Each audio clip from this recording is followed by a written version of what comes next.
Honestly, Kelly, I needed some humbling, and I think we all do. Mhm. I mean, some people are just designed that way, but I was in a very competitive world, and I thought that's what you needed to be to have success in this world. And so, I was trying to be as tough as the guys, and talk like them, act like them, and do all the things. And I had great success at the time, but it was really empty. I felt something was really missing. And then some series of things happened with that. I broke up with a guy I was dating. He got into drugs, and I was trying to fix him with tough love and make him quit. And so we finally broke up, and he ended up committing suicide down the road. He was in another relationship already, but that was devastating. That's when I was like, wow, what am I doing? I felt like I was on a hamster wheel. And really trying to find yourself And trying to find myself. Who you are. Yeah. And it's interesting that when we're trying to be something we're not, you were saying you're trying to act like the men and Yeah. these tough, Yeah. something that you're really not, because you were in this feminist, which was more the early stages of feminism. Yeah. You weren't happy. You were not thriving when you're trying to be something that you're not. And not that women, because I'm a big proponent of women being successful and having careers and fulfilling their full potential, whatever that might be. But the key is figuring out who you are and being individually and uniquely you, not trying to be something else or something that you're not. I felt like I was going against my nature. And I didn't know I had that nature. I didn't know that was even in there or possible. And I was fighting against it. And by worldly standards, I was really successful. I was, I had a great 2-bedroom apartment. I was living life, just going, dancing every weekend, had great friends, But an empty fun. Kind of an empty fun. Okay, so then you got married. I did. And then you had 2 beautiful girls. I did. And so things changed for you. It did. And that was interesting too, because Kyle, my husband, was just starting his business, and so it was my job that helped get us in our first house. So my friends, Kyle's a few years younger than me, and my friends are like, what are you doing? They're like, you should be dating the doctors that you sell to. And I'm like, no, I don't like their egos.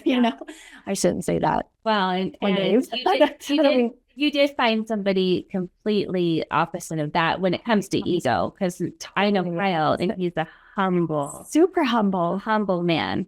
And my friends were just like, he came home from his mission. He's living with his mom. And they're like, he doesn't even have a car. He lives with us. What are you doing? And I'm like, they were looking at it from an outside perspective. They had no idea who he was. And the connection we had was so incredible and very spiritual. And there was something I recognized. I knew within a month of dating him, I could marry him. Wow. And that went against everything I ever thought. You saw his potential. I did. And I think that's a gift that we give others when we can see who they are and see their potential, not where they are necessarily in the moment, but what they can become. Yes. I've always said with my kids, I think that's one of my superpowers is I see their potential. Yes. And I focus on that. Yes. And so instead of seeing the things they're doing wrong, because kids do things wrong, they break curfew, they, all the things that teenagers will do specifically, because a lot of women will tell me, oh, the teenagers are the worst. And I'm like, the teenagers are the most. They're exciting. They're so amazing. But I think it's because I really focus in on their potential and who I see them to be. So when they make the mistakes, we don't really look at that too much. I'm not worried about that, because I'm not worried about those things as much as I'm worried about who they're becoming and who they will become. And the more we can hold people to that, then they rise to it. Yeah. I agree. And Kyle, you must have seen a lot in him, because that man became very successful. So you know what? It's way more than any doctor would be. Well, you know what? Honestly, if you look at it just from the financial, monetary success. It's weird, Kelly, because I worked for years and I was self-sufficient, and I never thought I wouldn't work. I never thought. And my girlfriend's giving me a hard time. I was like, he's not my meal ticket. I'm going to take care of myself. And if he doesn't make money, fine, I'll pay for us. I just was like, that. I was fine with that. And loves enough. It's funny because 3 years into it, when I became pregnant with Taylor, I worked through my pregnancy and I had her early. I was working hard and I was carrying equipment, going up and down steps. And So I ended up having her early. And my mother-in-law watched her for that first year for a few days. I took a day off, and then Kyle took a day off. And then a day, not a day off, but you know what I mean? Like, he worked from home, and I worked from home. And then she took her 3 days, and then she had to go back to work, and I got pregnant with Riley. And it was so much. I was covering 4 states. I was just traveling a lot. And so I decided, my mother-in-law, when she went back to work, I thought, I'm just going to take 2 years off. 2 years off. I don't want to be stay-at-home mom. I'm going to take 2 years off. So the softening was still occurring. It was happening. Yes. Well, I'm the career woman. When I first got married, I kept my name, and I did not change to Kyle's name. I kept my own bank account. I just did some things, and within just a few years, all that kind of went away. I changed my name.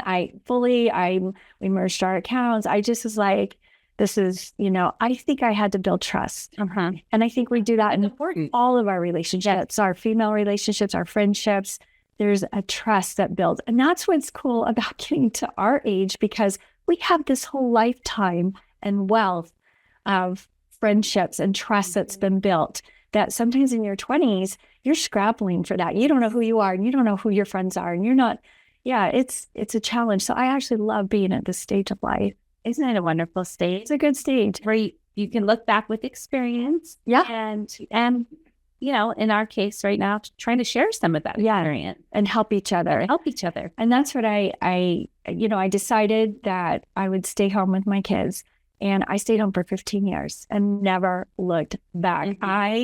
What happened was Kyle had started our landscape business, and I was doing the books on graph paper. We didn't have the internet. So you were helpful. I was helping him. Yes. I was trying to help out, and then it outgrew me, and then it took off, and it flourished. And then I got so busy with the girls, and we were, I look back at those years, and I'm like, those were my life's projects right there, these girls. And now they're my best friends. Yeah. And that's a friendship that I feel so blessed to have with my daughters too. So I never looked back. I was really grateful for those years and grateful for that time with them. Yeah, I love that you said that friendship with your daughters, because that is so important. This is about friendship and sisterhood in all forms. And so, it's with friends. We're friends. Yeah. But our family are our friends. Yeah. As daughters, you've raised them, and you probably went through some hard times when they were young, but to have them be adults now and be your good friend. Yeah.